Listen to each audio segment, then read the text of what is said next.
大家好，我是邱平，我来到了苏州太湖边上面。最近天气比较反常，温度比较高，感觉像是来到了夏天一样。今天来看一个比较有意思的村落——岛上村落。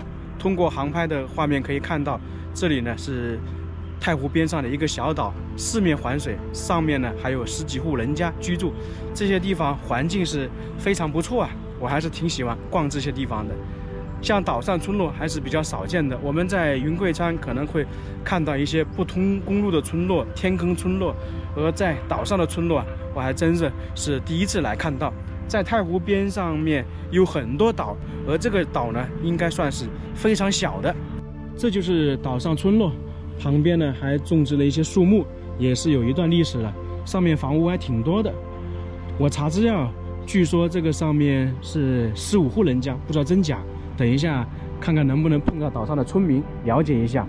我之前在华北平原、中原或者是山西能够看到很多古村落，但是岛上村落在北方基本上是看不到的。我作为一个南方人，也是第一次看到岛上村落啊。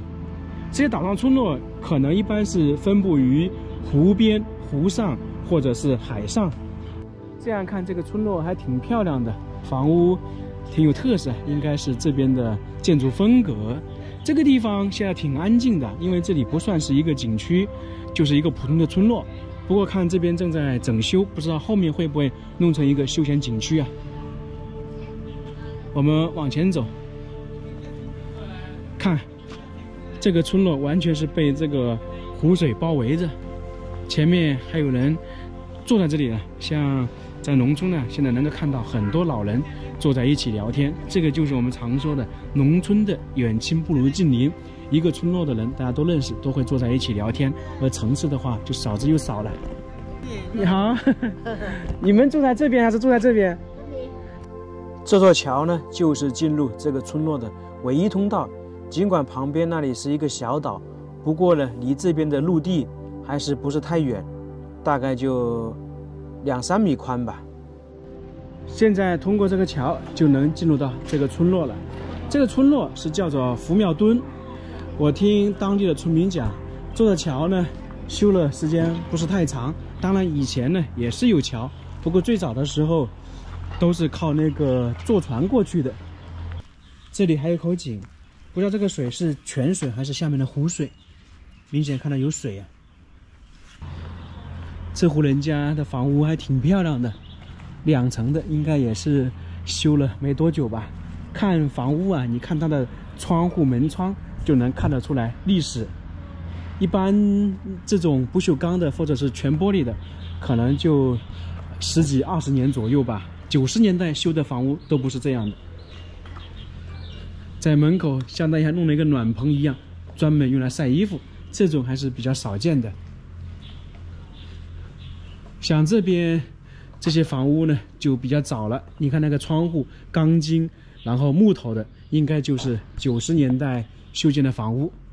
这里还能看到一些腊肉，这是晒的。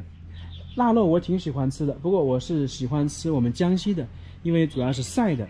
而像那个湖北、恩施、四川还有湖南很多地方是烟熏的，真的吃不太习惯。通过航拍的画面可以看到，这个村落里面房屋很多，但是我们一走进来啊，发现居住的人其实没有多少。你像这些都是有一段历史的，可能是后面外面进行重新粉刷了，都是没有人居住的。可以看得出来，这些房屋建造基本上都比较早了，可能有将近30年的历史。我刚才问了一下当地村民，他们说这里现在大概是15、16户人家，我们就按15户算吧。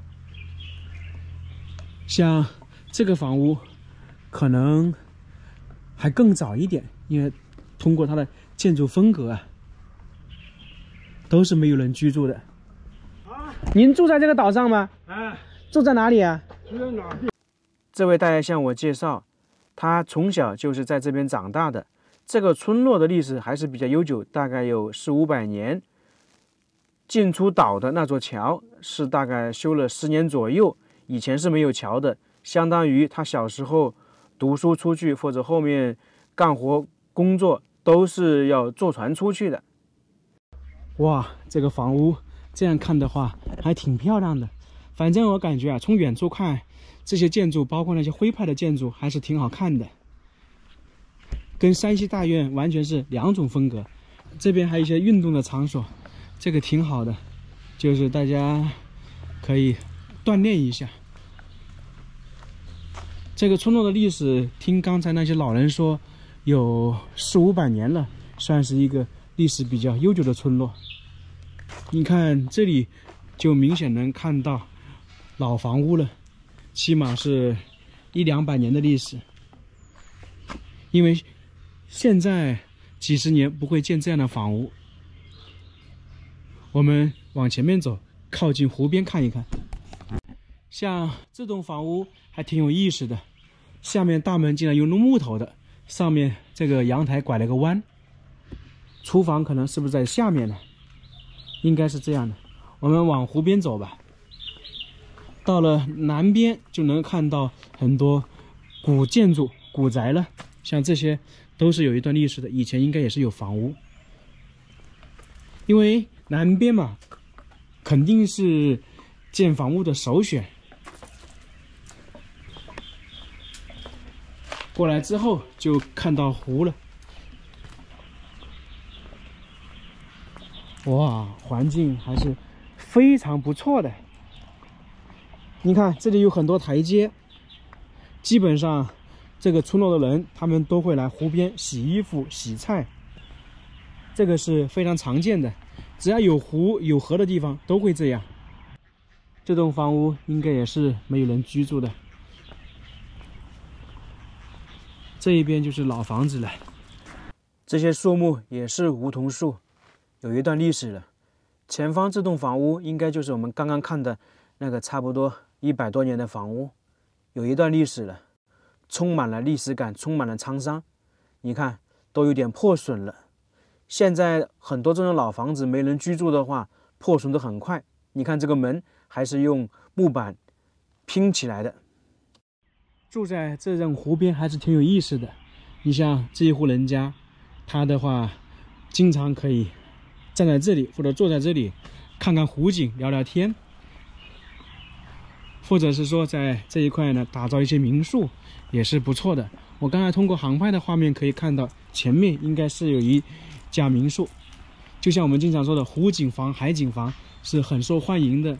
你比方说去大理，很多客栈和民宿都在洱海旁边。这个南边现在住的人呢，相对来说比较少。为什么呢？因为我们一开始说这个岛啊，会随着太湖的水升降而升降。当然这是一种传说。那么也就是说，这个太湖的水啊，它是会涨的。如果碰到雨季，涨的话就会淹过来。那淹过来肯定是不太方便嘛。北边稍微高一点，所以我们可以看到这个沿南边的房屋很多是没有人居住的，除非是改成民宿或者是改成其他的。像这一块就明显的不一样了，有装修。这里呢以前可能是弄个喝茶的一样的。我看看这边是什么。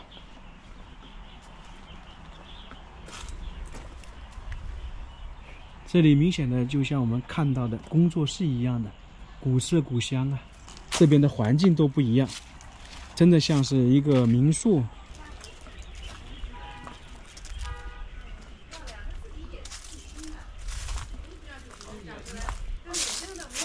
这里好多那种雕塑啊。这个房屋刚才问了一下里面的人员，就是自己打造的。这个就跟我们在很多地方听说，他不想在城市里面生活，回到家乡，回到那个农村，那个租了一个房子改造一下，这种我猜想也可能是啊。不过改造的挺有意境的，挺有意思的。正是有着小岛会升降的说法，这个岛呢才叫做夫庙墩。北高南低，这10几户人家可能世世代代都在这里居住了。不过不知道他们是不是去劳作了，反正现在在家的没几户人家，基本上都是大门紧闭。农村这个菜是不愁啊，到处都能栽种。这里还能看到很多柴火，就证明这里有一些人做饭还是用的那个柴火灶。现在很多农村都是如此，我还是挺喜欢那个用柴火做的饭的。这边感觉就比较荒凉了，这栋房屋也是时间比较久的。哇，这个菜园子真的到处都能看到。哦，这里有一个禅院，就是以前的一个寺庙，现在不知道还有没人。这栋房屋已经倒塌了，以前可能这里也是房屋，现在都改成菜园子了。在农村生活就是这样好的，养鸡养鸭种菜，自给自足。在这里碰到一个团队来这里采风、来拍照的，又来到湖边了，随时随地都能够来到湖边。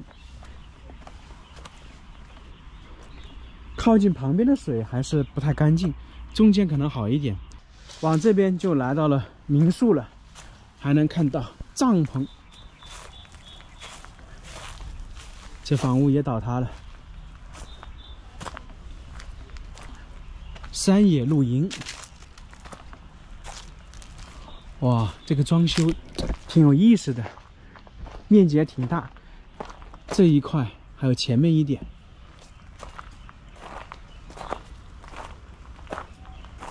往上看看，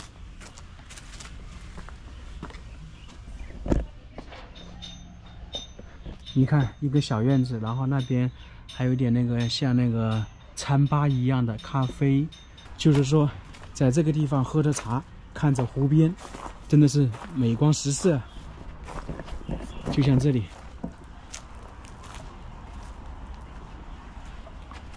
对吧？坐在湖边都可以。可能这个岛如果出名度更高，来玩的人呢可能就会更多。现在呢还是挺安静的。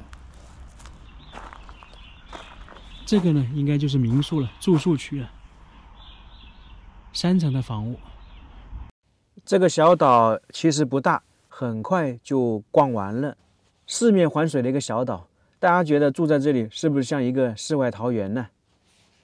我觉得是啊。如果让我住在这个岛上，我还是住得习惯的。